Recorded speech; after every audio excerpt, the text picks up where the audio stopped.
I'm Victoria and this is Books and Bargains.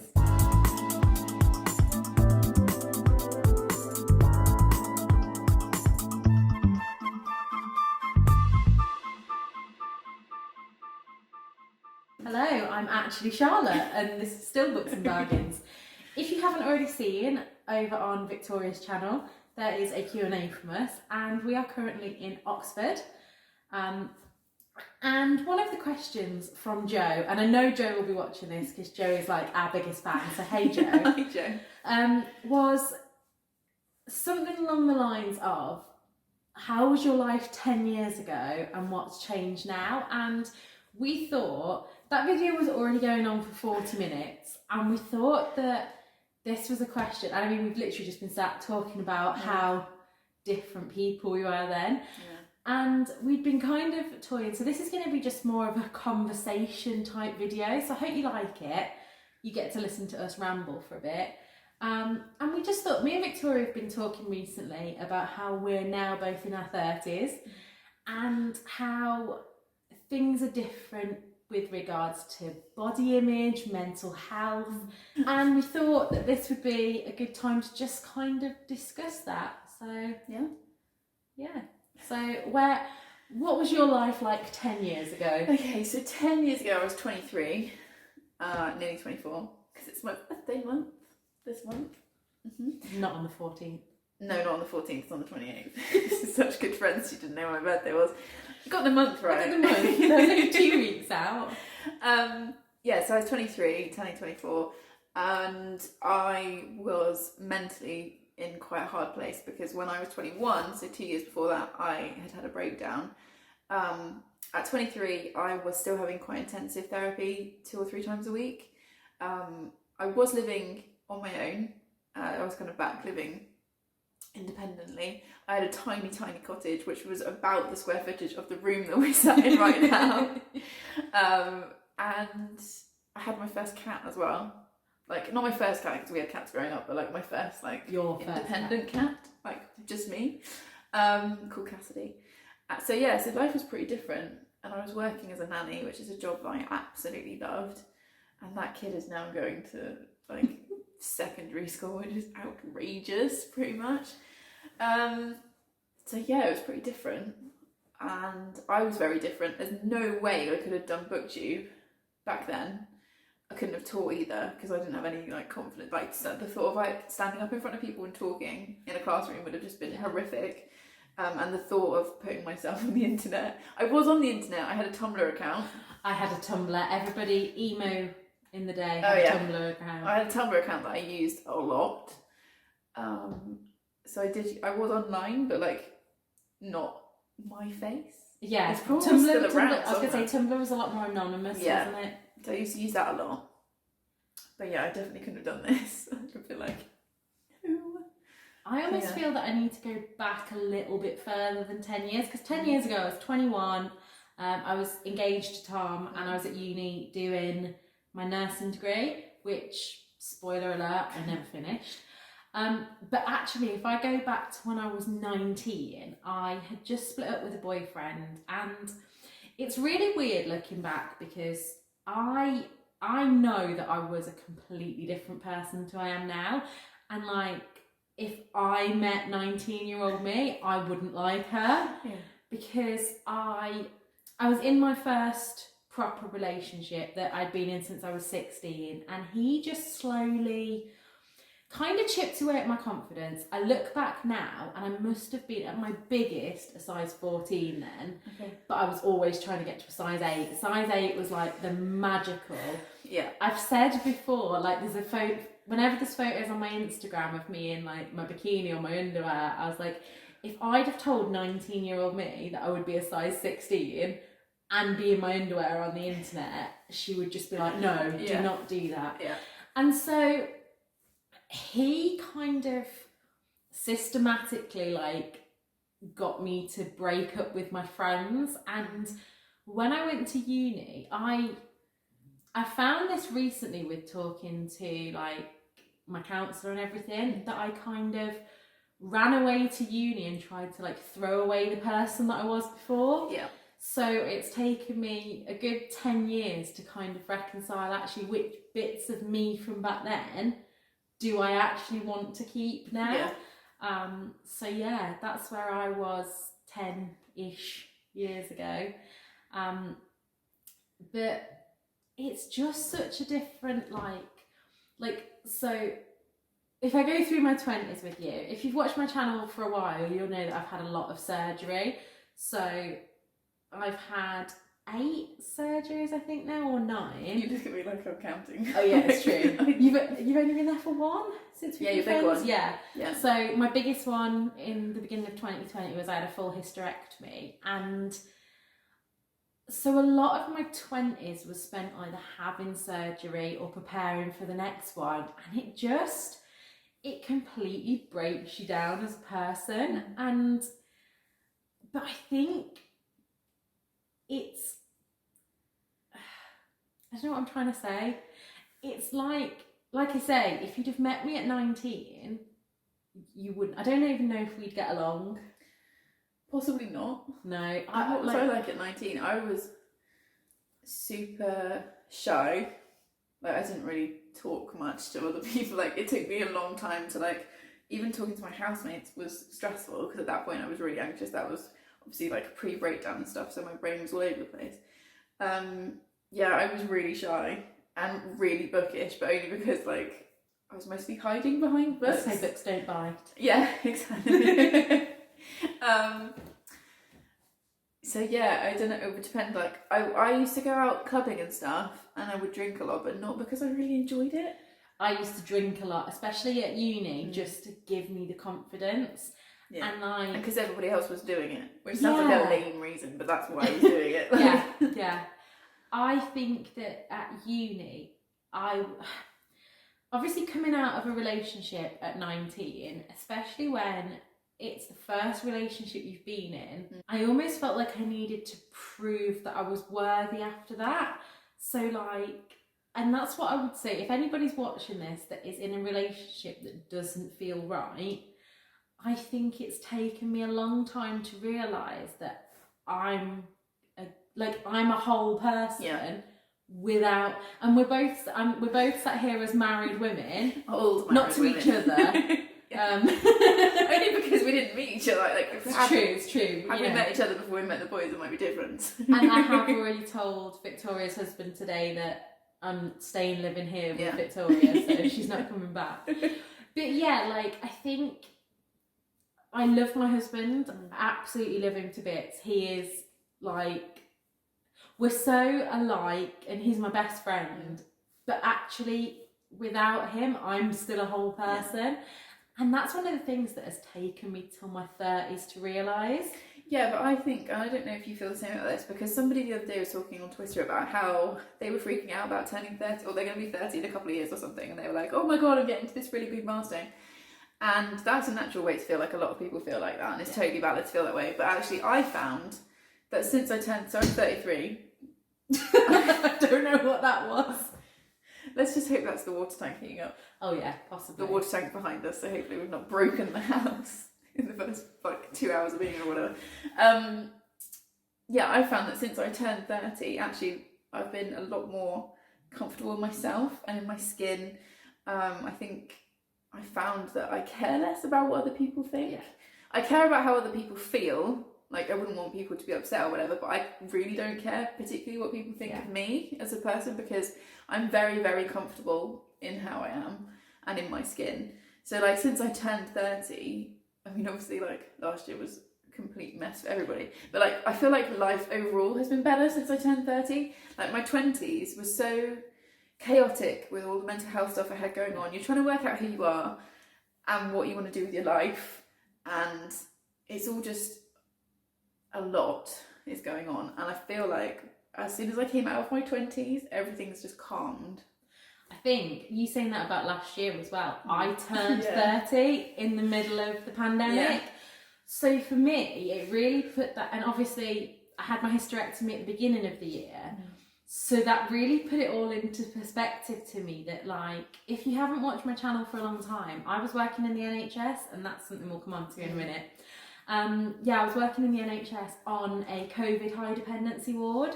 So it really put it into perspective that, you know what, all this rubbish that I've gone through, but I'm still here. Yeah. But I think as well, my 30s have taught me, and like me and Victoria talk about this all the time. You're like, what's she going to say?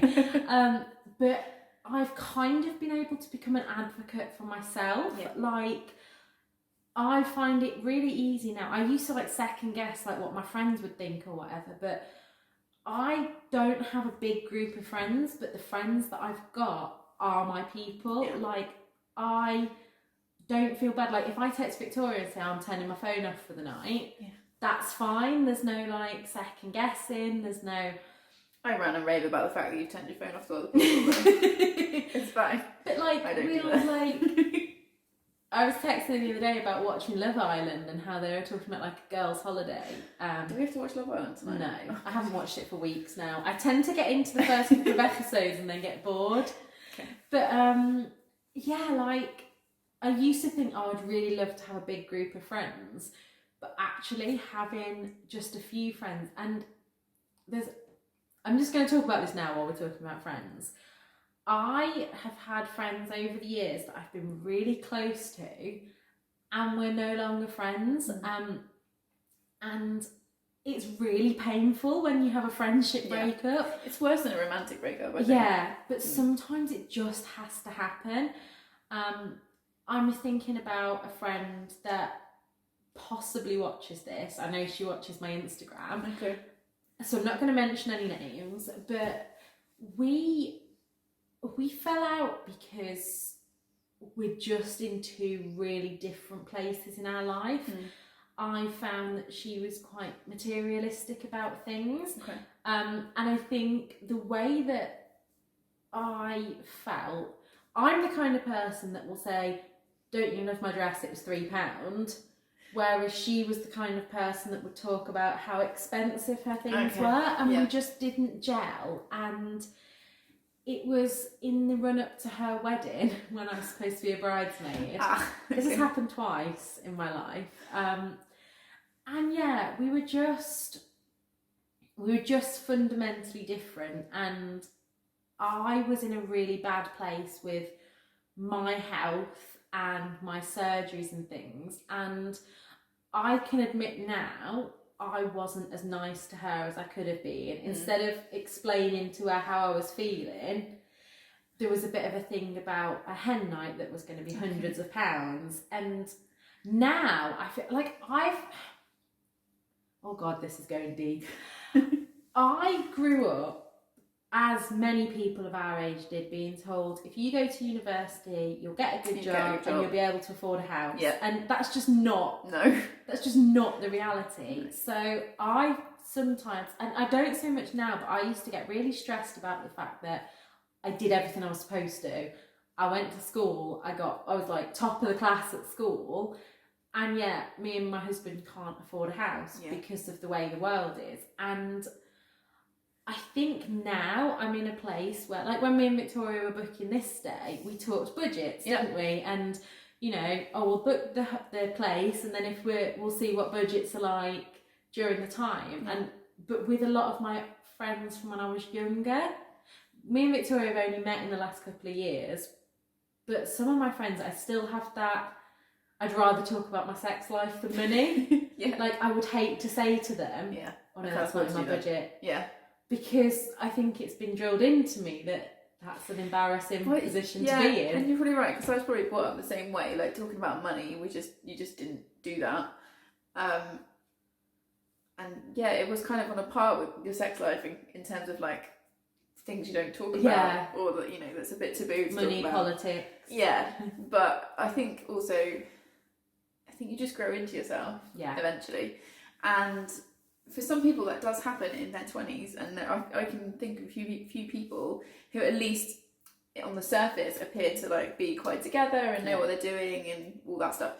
But actually, if it takes you a bit longer, that doesn't matter. Even if it takes you into your 40s or more, eventually it will click into place. But for me, it happened around the time I turned 30. I was like, right, I'm 30. At the time I was engaged to be married.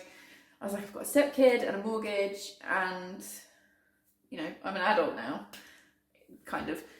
You should have seen, we went food shopping before we started filming, and our trolley looked like a I was going to say, I'm 5-year-old. sure it'll be in the vlog what we thought.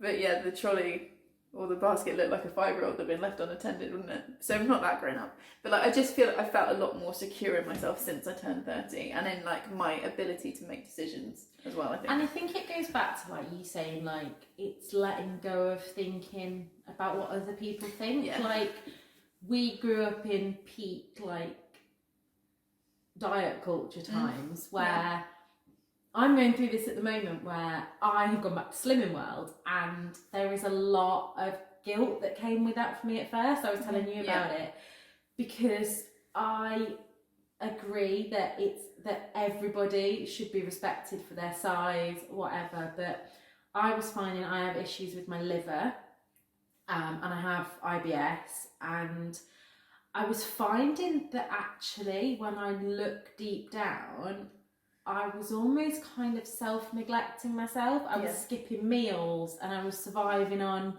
stuff that was making me feel rubbish.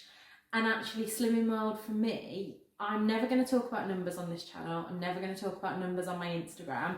I do have a separate Instagram account where I'm talking meals and things, but I will never do a before and after because my body is good now. My body will still be good.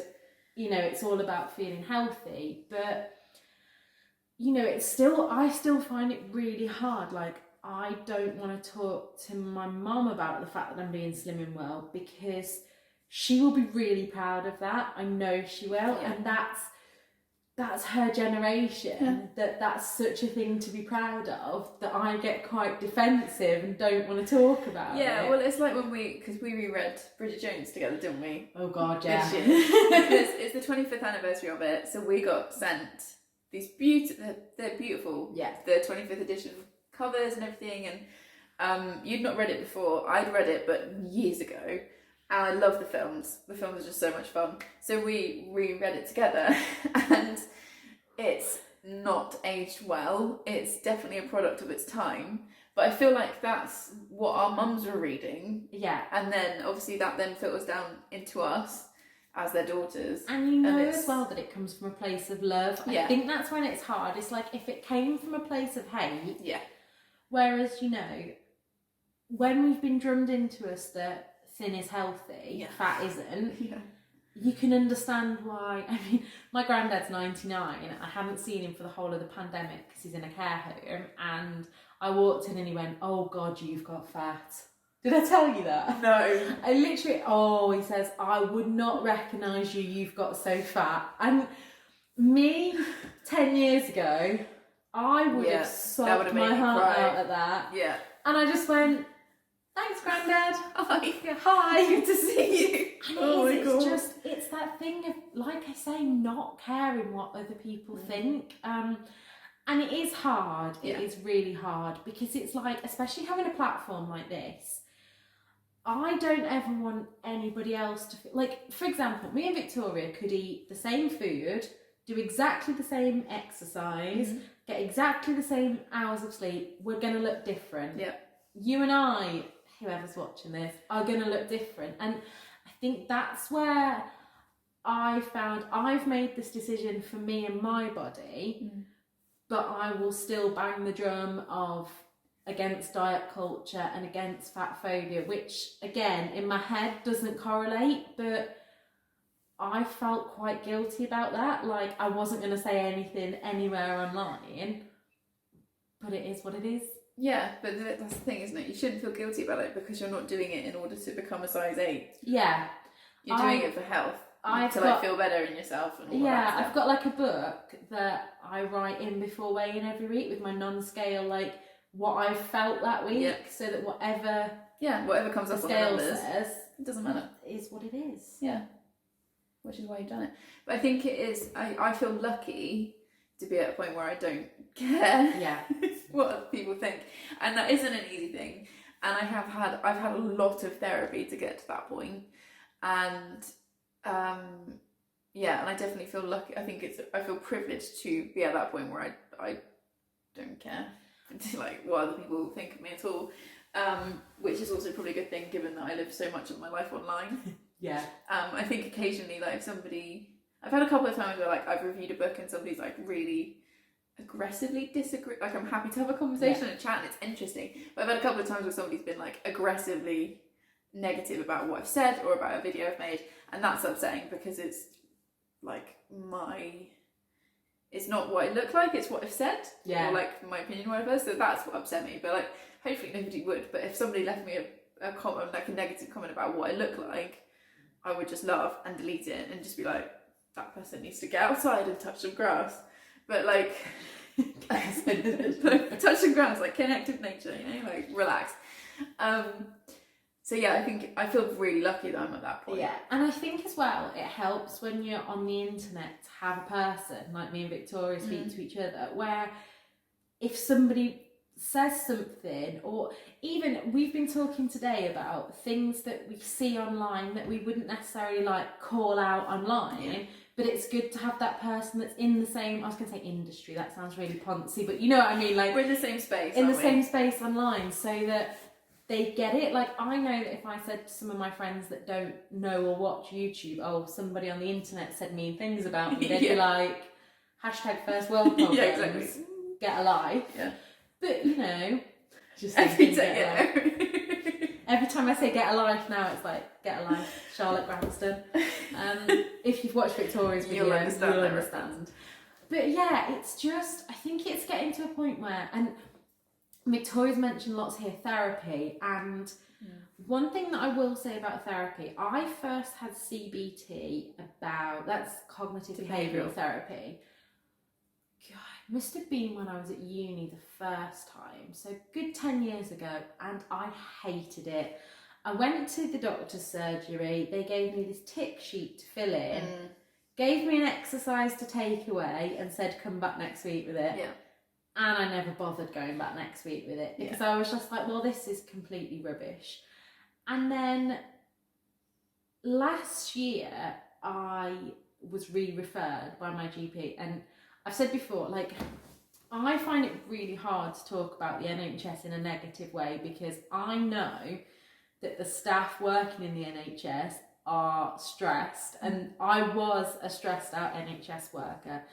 But we'll blame the Tories because everything is the Tories' fault. I should just say that now. If you're watching and you're a Tory, bye-bye, because I'm never going to agree with anything that the Tories say. However, totally off. Do you need to go outside and touch some grass? Possibly need to go outside, yeah. I can see some trees from here. It's a nice view. But with therapy, the therapist that I met this time was absolutely perfect for me. Like, from the first initial session, she just got me and we unravelled a lot of stuff around guilt. And I'm sure you'll remember this. My third session, I messaged Victoria after and said, I've just cried for an hour, and she replied, welcome to session 3. Because I did, I literally just cried. And I said to my therapist, I said, you know what? This is not worth it. Why am I bothering? All of this. And she went, well, let's explore why you feel that. And the way that she explained therapy to me was that it's like a road, and there's going to be some potholes on it, and there's going to be some bits where you go slower than others. But just because you have to slow down, you're not going to write your car off. You're going to slow down and take it as you want. And she was my first like going to therapy. And then again, I've said before on this channel that this is one thing that I'm not going to talk about specifically because it doesn't just involve me, but there was a big life change about 6 weeks ago now, and as soon as I found this out, I straight away went back to my GP and said I need some more therapy, and that's something that my 30s have given me, that fact that I can recognise it, and you know, I can recognise now, okay, I'm feeling a little bit burnt out, so I will do X, Y and Z. I was thinking of putting together a video about my things that I do when I'm feeling low, so let me know if you do want to see that. But back onto the question. So we were talking about lives and careers and things. So Victoria, where were you 10 years ago? Career-wise, Yeah. So 10 years ago, I was about to meet my husband. Hadn't met him yet. Just haven't met you yet. I'm not singing on the internet. Nobody needs that. You'll lose all your subscribers. You'll get so many complaints. Like the video get blocked by YouTube. It would be So 10 years ago, I had been nannying for a family who made me redundant, which was upsetting. But you know, they got to do what they got to do. And I got a job working for a property management company, and started doing property, which I then did for a decade. Pretty much, yeah, a decade. In that job was where I met Gary, and we've been together 10 years next May, which is outrageous. So I worked in property for a decade, and then obviously it started last September, I changed direction completely and became a teacher, as you do. And for anyone that doesn't know, my husband's quite a bit older than me. And he was joking about how I was having an early midlife crisis, and I was like, possibly, it might be. So I've gone from working in property as a property manager, so I was responsible for getting people's boilers fixed and doing property visits and stuff, which was a job that I did. Like I said, I was in the industry for 10 years, and I was good at it, because you have to be really organised, you have to be thick-skinned, because everything is really urgent all the time. There's a lot of like shouty people, you know, people get stressed. And you have to kind of be thick-skinned and organised. And about 3 years ago, before we got married, I basically realised that although I was good at it, I wasn't really achieving anything. I wasn't fulfilled by it. And so I was trying to think about what I wanted to do, and teaching came up. Because I've got 2 degrees in English, so it seemed like the natural thing to do, really, because what else do you do with an English degree? You teach. You either become a writer, which I've tried before and couldn't do, or you teach. So I looked into teaching, and I did a day's work experience at one of the local secondary schools, and within about 15 minutes I was like, yes, this is what I want to do. And now I teach teenagers for 30 something hours a week or whatever it is.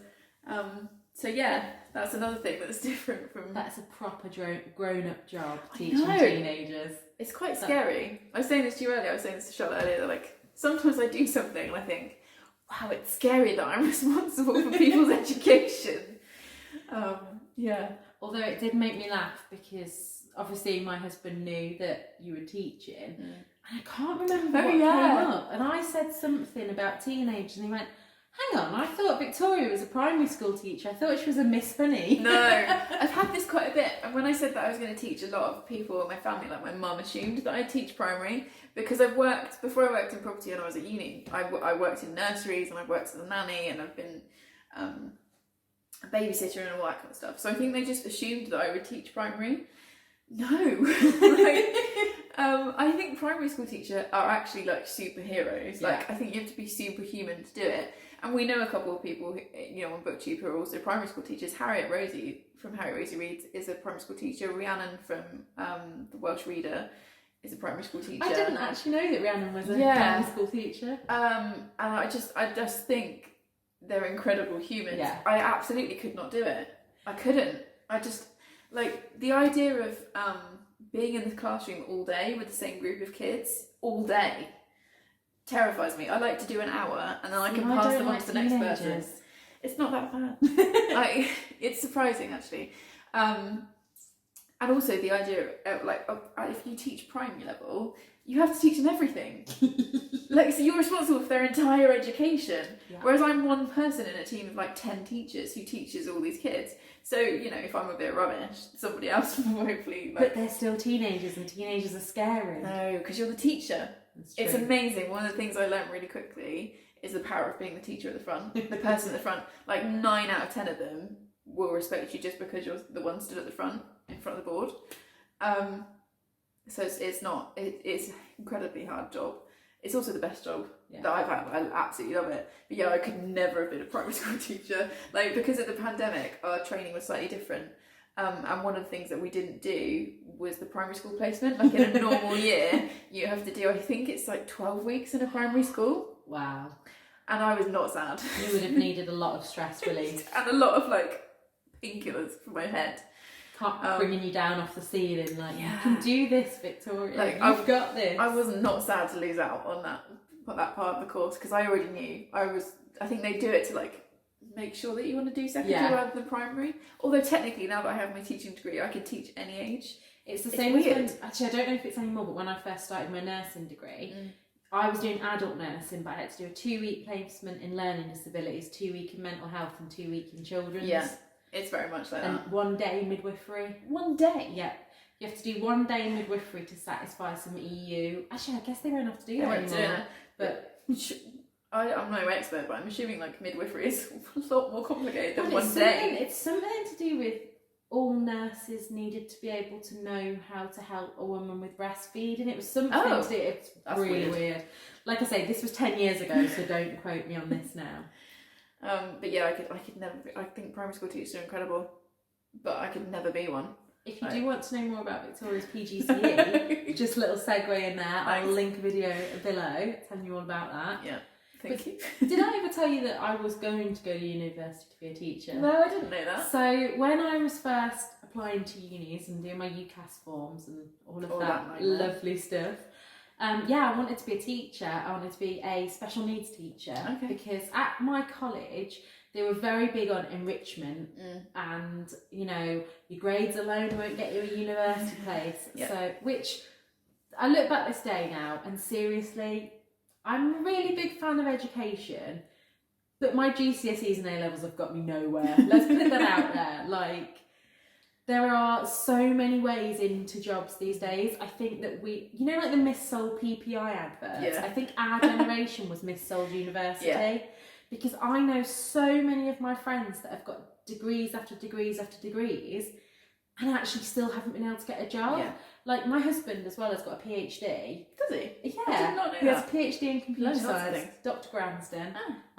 And yet he was saying in his current role, there are people that he works with that are great people that have gone through like school training programs, so have skipped the university bit, but later on in life are doing degrees, and a degree is just not the only way to get where you want, is it? No.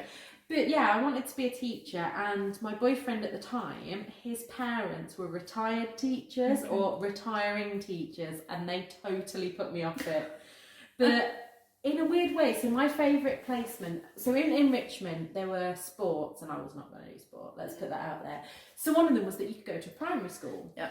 And so I spent my first term at a special needs primary school, which interesting. I really enjoyed, but the problem was, and I don't know if this is the same everywhere, but it was half the kids there had got learning disabilities. There's quite a lot of kids with Down syndrome and autism. And then other kids were the problem kids that had been kicked out of other schools. So they'd got behavioural needs, but they would take up more of the teacher's time. So anyway, really enjoyed that. And then I went to a normal primary school for my next placement, and the teacher there, oh my God. You know teachers that should have retired by now? And I'll never forget my first day. And bear in mind, I mean, these kids must be like properly grown-ups now, because this was 12, 13 years ago, and they were like 4 and 5 year, oh no, a bit older than that, maybe 6, 7 year olds. But they'll be like 20 now. And I just remember, you know, when you first meet the kids, and you know, this is Charlotte, and I was like, oh, so what do you want to do? And this little boy goes, I want to be an accountant. And the teacher completely deadpan goes, well, you're rubbish at maths, you won't be able to be an accountant. And I remember, she probably scarred him for life. Oh my God. I literally just remember like sitting there like, oh, okay. And then our school and colleges had a like gifted and talented program, which I was part of. And this is what I mean by like, it's taken me a long time to get over the fact that I was the person at school that like, my parents thought I would go to Oxford, and my dad wanted me to be a lawyer, and it was just never me. I can't imagine you as a lawyer. No, I'd be rubbish. Although I can talk. You can talk. But I went to Keele University for a week and we got to try out different lectures and things. Okay. And it was there that I did like a nursing thing and I was like, yeah, this is it. This is what I want to do. Went off to uni, started my nursing diploma at De Montfort University. Obviously with my health, I really struggled with the placements and things. So I ended up leaving 2 years in to have surgery. And then surgery, and then a bit more surgery. And because it was going from diploma to degree only, I left. Got a job as a healthcare assistant, which, if you don't know the NHS, healthcare assistants are the beating heart of it. They are the ones that are there washing you. They are the ones that are there getting abuse, if it's being hurled at anyone. They are the ones that you will tell you're in pain and they will tell the nurse, but the nurse is understaffed and then you'll get it in the neck. I can say all of this now I've left. And I've saying this to Victoria earlier, I hate to talk bad of the NHS because the NHS is wonderful, but the resources are just not there. So I gave the NHS 10 years. Had my hysterectomy in January. In 2018, I went back to start my degree again.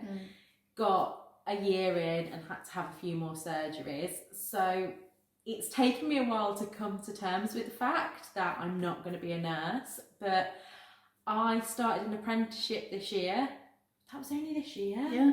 Oh, Christ. It wasn't even the start of this year, was it? No, it's the end of last year. Yeah. Start of this year. And on my first day of work, threw up on the bus going home. In your mask? In my mask. Imagine that. So if you ever sneezed with your face mask on. Oh, yeah. Just think about how much worse it could be. It was quite funny ringing Tom. Luckily, I was nearly home. I was in the next village. And I rang Tom and I was like, can you come and pick me up? I'm in the next village and I've just been sick all over myself. Anyway, ended up in hospital with a twisted bowel. Yeah. Bit dramatic, all right. And so I loved this apprenticeship, and I would say to anyone, if you're even in your 30s and you're not sure where to go, if you're privileged enough to be able to afford the pay cut, because I think that's something we've both talked about, we're so lucky to have husbands that could support us. I know that's not an option for everyone, but doing that apprenticeship, if it hadn't have been for the fact that I had such a long commute with my health, it was perfect. Yeah. I was working, selling, and actually after I made the decision to leave that apprentice, I went down a black hole. Like, I thought, this is it, I'm 30 years old and I just can't hold down a job. And you feel that we're very much in a society where your worth is on what you do. Yeah. And it shouldn't be. Yeah.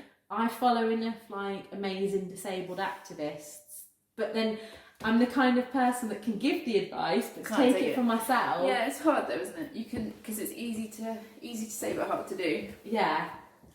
But then, so I was under the crisis team with my mental health and they were fantastic. Like, from my GP referring me to them coming out every day. And at that point, I just thought, do you know what am I going to do? So again, it's a privilege that I'd got Tom supporting me, who said, look, just don't work for the rest of this year. Take the rest of this year off. And obviously me being me. Ignored him. Well, I think it took about a week. 3 months. I don't think it was 3 months. No. I started this job on May 31st. Yeah. Yeah, actually it was probably about a month, 2 months. Maybe a month. Maybe. I started looking at other jobs and I have found a job that is perfect for now. It is supporting 2 gentlemen with learning disabilities, and I'm not sure if this is my forever job, but it's given me something that I needed. Like, it's really shown me that although I loved the apprenticeship at Loros, with my chronic health stuff, I have to put that first. Yeah. So it has to be a job that's not got a long commute, not got anything too stressful in it. Yeah. And yeah. What you've got at the moment is perfect. Yeah. And you sort of ended up as a special needs teacher, really? Yeah, sort of. Yeah. Pretty much. But you know, I mean, I'm not ruling out that I may go in full circle and look at working with kids with special needs again. Yeah. I think you'd be really good at that. I can work at your school. You can. It's a bit of a commute for you. Yeah. But Or I you could just live with just you. move. You'd live with me. Okay. Or we could live here. I mean, it's a bit of a It's commute too far, from here, isn't it? Yeah. Can we just live here and get jobs at a school here? I like my school though. Can you bring You really school like my here? school. I think you just moved down near me and come to I my do school. quite like the idea actually of working in a mainstream school, but as like a special educational needs like. Yeah, we have a helper. Senko, and we have TAs as well who are special needs, like specialised. But I'm in not sure I special like needs. the idea of working full time. Most of them are part time. Perfect. I say that I work part time. I think since I started there, I've done. I was gonna say, do you work part time? She keeps doing extra shifts. I'm contracted 22 and a half hours, and Victoria will text me like, "So you're off work today?" Yeah. And I'm like, "No." Yeah, Or I was, but I'm here now. because she can't say no because she's too No. nice, which is a good thing, but also self care. Oh yeah, I said no to a night shift last night. But this is typical me. I was like, so if I finish at 7, Oh. how many hours sleep could I get before my coach? Take some time off. I'm off. I'm doing a night shift on Friday. Oh night. God's sake. But I'm here for 3 days. Yeah. Yeah, so I'm not at work. If we leave on Wednesday. If. That's a big if. Oh my god, we've been filming for 42 minutes. Yeah. So, if you've enjoyed that, head over to Victoria's channel and watch her video.